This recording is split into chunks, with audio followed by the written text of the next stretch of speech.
আসসালামু আলাইকুম রহমতুল্লাহি ওয়া বারাকাতুহু। সম্মানিত দর্শক, আমাদের দেশের জাতীয় জীবনে ভারতীয় গণমাধ্যমের ভূমিকা অত্যন্ত গুরুত্বপূর্ণ। The Hindustan Times, the Hindu, Anandabazar পত্রিকা, অমৃতবাজার পত্রিকা, দ্য স্টেটসম্যান, এ সকল নামকরা পত্রপত্রিকার যে কোনো খবর, ইলাস্ট্রেটেড উইকলি থেকে শুরু করে অন্যান্য যে সকল, এমনকি বিবিসি ইন্ডিয়া, তাদের যে কোনো খবর আমাদের এই দেশে ভীষণ রকম তোলপাড় তৈরি করে। আবার আন্তর্জাতিক অঙ্গনে ইউরোপ, আমেরিকাতে, মধ্যপ্রাচ্যে বাংলাদেশি মিডিয়ার যে প্রভাব তার চেয়ে হাজার গুণ ভারতীয় মিডিয়ার প্রভাব রয়েছে। দ্বিতীয়ত, ভারতের যে সকল সামাজিক মাধ্যম রয়েছে এবং সেখানে যারা ইনফ্লুয়েন্সিয়াল রয়েছেন, তো আমি যদি একটা ভিডিও করি তো সর্বোচ্চ ধরেন 2 মিলিয়ন 3 মিলিয়ন ভিউ হয়, অর্থাৎ 30 লাখ 40 লাখ বা সুপার হলে 50 লাখ লোক দেখে।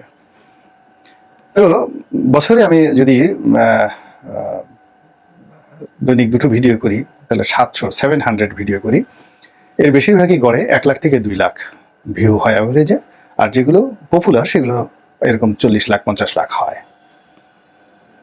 তো এখন আমার 1 বছরের যে কর্মকাণ্ড, সেই 1 বছরের কর্মকাণ্ড ভারতের যারা ইউটিউব করেন, যেমন ধ্রুব রাঠি, অন অ্যাভারেজে তার একটা ভিডিওতে গড়ে ভিউ হয় 10 মিলিয়ন, মানে 1 কোটি। তাহলে 1 কোটি ভিউ হয়, তাহলে আমার সারা বছরের যে কর্ম তার 2-3টি ভিডিওর মধ্যে হয়ে যাচ্ছে ধ্রুব রাঠি। তো এভাবে ভারতে ধ্রুব রাঠির মতো অনেক ইনফ্লুয়েন্সিয়াল ইউটিউবার আছেন, ফেসবুকার আছেন, তারপরে গণমাধ্যমগুলোর যে সামাজিক মাধ্যমের যে ইউনিটগুলো রয়েছে সেগুলো মারাত্মক ইনফ্লুয়েন্সিয়াল। আমাদের যেমন স্ক্রিনে যদি যমুনা টিভির একটা অনুষ্ঠান দেখে 1 লাখ লোক, ইউটিউবে যমুনা সেই অনুষ্ঠানটা দেখে 10 লাখ লোক। তদ্রুপ ভারতের এরকম অনেকগুলো মিডিয়া রয়েছে, যেমন এনডিটিভি, সে যখন একটা অনুষ্ঠান প্রচার করে তো তার একটা অনুষ্ঠান যখন স্ক্রিনে দেখে 1 লাখ লোক, সেটি 10 গুণ দেখে ইউটিউবে। তো এই যে ভারতের মূল ধারার মিডিয়া, তার সঙ্গে সঙ্গে যারা সামাজিক মাধ্যম, এই সময়টিতে বাংলাদেশের বিরুদ্ধে একেবারে আদা জল খেয়ে নেমেছে। এবং হাতে গোনা 2-1 জন ছাড়া, ধ্রুব রাঠির মতো যারা সত্যিকার অর্থে ইনফ্লুয়েন্সিয়াল, এরকম 10-12 জন, 2-4 জন ছাড়া, 10-12 জন হবে না, 2-4 জন ছাড়া প্রায় সবাই এই মুহূর্তে বাংলাদেশের বিরুদ্ধে অপপ্রচারে নামছে।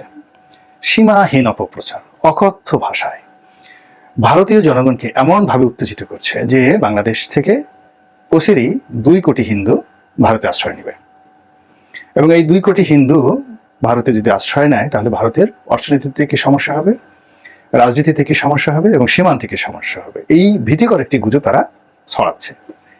দ্বিতীয়ত, তারা বলার চেষ্টা করছে যে বাংলাদেশে শেখ হাসিনাকে যেভাবে বাংলাদেশ থেকে তাড়ানো হয়েছে এটি নির্মম, এটি অন্যায়, এটি অসাংবিধানিক এবং চীনের এবং আমেরিকার চক্রান্তে, এবং বাংলাদেশে একটা উগ্র জঙ্গিবাদ তৈরি হয়েছে। এই জঙ্গিবাদের চক্রান্তে শেখ হাসিনা ক্ষমতাচ্যুত হয়েছে।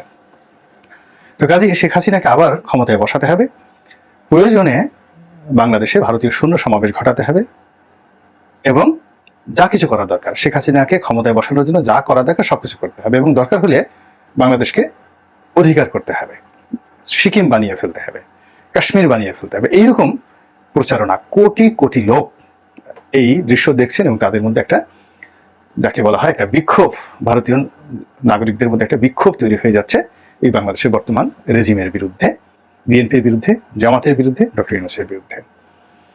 এই জিনিসগুলো এত বিরক্তিকর ভাবে উপস্থাপন করা হচ্ছে, বিশেষ করে কতগুলো মেয়ে আছে যারা একেবারে কটকটানি বলা হয় এদেরকে, এমন বিশ্রী ভাষায় তারা কটকট করে কথাবার্তা বলেন যেগুলো শোনা যায় না। তো সেইভাবে তারা প্রচারণ চালাচ্ছেন। এর ফলে আমাকে বাংলাদেশের অনেকেই বলেছেন যে ভারতীয় মিডিয়ার এই যে দালালি, তাদের মুনাফিকি, তাদের এই যে ভুল তথ্য পরিবেশন, তাদের যে চক্রান্ত, এই বিষয়গুলো নিয়ে ভিডিও বানানোর জন্য। আসলে আমার বা আমাদের যারা, ইভেন আমাদের মধ্যে যাদের সবচেয়ে বেশি ভিউ হয় সেটা পিনাকি ধরেন বেশি ভিউ হয়, কিন্তু ভারতীয় যে সকল মিডিয়া তাদের কাছে আমরা এখনো পর্যন্ত নস্যি। তা আমি আছি, শাহেদ আলম আছে, এই সময়টাতে করছে, তারপরে পিনাকি আছে, বাংলাদেশে মোস্তফা ফিরোজ আছে, ডক্টর জাহেদ আছে, আমরা চেষ্টা করে যাচ্ছি, কিন্তু ওদের মুখের কাছে আসলে আমাদের মুখ খুবই ছোট। এবং আমাদের বাংলাদেশে যেমন আমার কথা শুনে বাংলাদেশের মানুষ, আমরা ভারতদের মতো এত ঐক্যবদ্ধ হতে পারি না। ভারত যেমন তাদের যারা সোশ্যাল ইনফ্লুয়েন্সার, সামাজিক মাধ্যমে যারা খুবই জনপ্রিয়, তাদের বক্তব্য দ্বারা তারা মারাত্মকভাবে ইনফ্লুয়েন্স হয় এবং সরকারের উপর চাপ প্রয়োগ করে। কিন্তু আমাদের দেশে ইউটিউব যারা করেন, ফেসবুকে যারা বক্তব্য দেন তাদেরকে খুব যাকে বলে ফালতু টাইপের মানুষ মনে করা হয়, যে এদের কোনো কাজ নাই করে ওনারা সারাক্ষণ বসে ইউটিউবে বকর বকর করে, নেতিবাচক কথা বলে আর টাকা উপার্জনের ধান্দা করে। কিন্তু এর মাধ্যমে যে সচেতনতা সৃষ্টি করা হচ্ছে বা এর মাধ্যমে যে ইতিবাচক দিক রয়েছে, এবং ইউটিউবারদের কথাকে কোট করে সরকারের উপর চাপ প্রয়োগ করার জন্য সরকারি বেসরকারি আমলা কামলা থেকে শুরু করে সাধারণ জনগণ ভারতে যেভাবে অ্যাক্টিভেট করে, প্রতিক্রিয়া দেখায়, তারপরে যেভাবে রাস্তায় নামে, ওটা বাংলাদেশে হয় না। তারপরও যেহেতু সবাই বলছেন, আমি বলছি যে ভারতে যেভাবে মিডিয়া কু হচ্ছে বাংলাদেশের বিরুদ্ধে, এটার বিরুদ্ধে যদি কার্যকর ব্যবস্থা আমরা সম্মিলিতভাবে দিতে না পারি, রাষ্ট্রীয়ভাবে যার যার অবস্থান থেকে যে যতটুকু পারি সামাজিক মাধ্যমে এই ভারতের এই চক্রান্তের বিরুদ্ধে যদি আমরা দাঁড়াতে না পারি, তাহলে আলটিমেটলি ভারত সরকার যদি তাদের জনগণ দ্বারা ইনফ্লুয়েন্স হয়ে যায়, বাংলাদেশের বিরুদ্ধে একটি নেতিবাচক সিদ্ধান্ত নেয়, আসলে আমরা এখনো ভারতের সাথে এইভাবে ফাইট করার মতো পর্যায়ে দিই। আমরা বিরোধিতা করতে পারি, এখানে বসে লম্পজম্প করতে পারবো, ভারতকে গালাগাল দিতে পারবো, কিন্তু সত্যিকার অর্থে ভারতের যে কোনো আগ্রাসন, সেটা অর্থনৈতিক আগ্রাসন, সামরিক আগ্রাসন, কূটনৈতিক আগ্রাসন, সেটি মোকাবেলা করার মতো অবস্থা আমাদের কিন্তু এখনো হয়নি। তো কাজেই একেবারে সমূলে বিনষ্ট করার জন্য এই যে একটা চক্রান্ত হচ্ছে মিডিয়ার মাধ্যমে, এটিকে মোকাবেলা করার জন্য আমাদেরকে কাজ করতে হবে।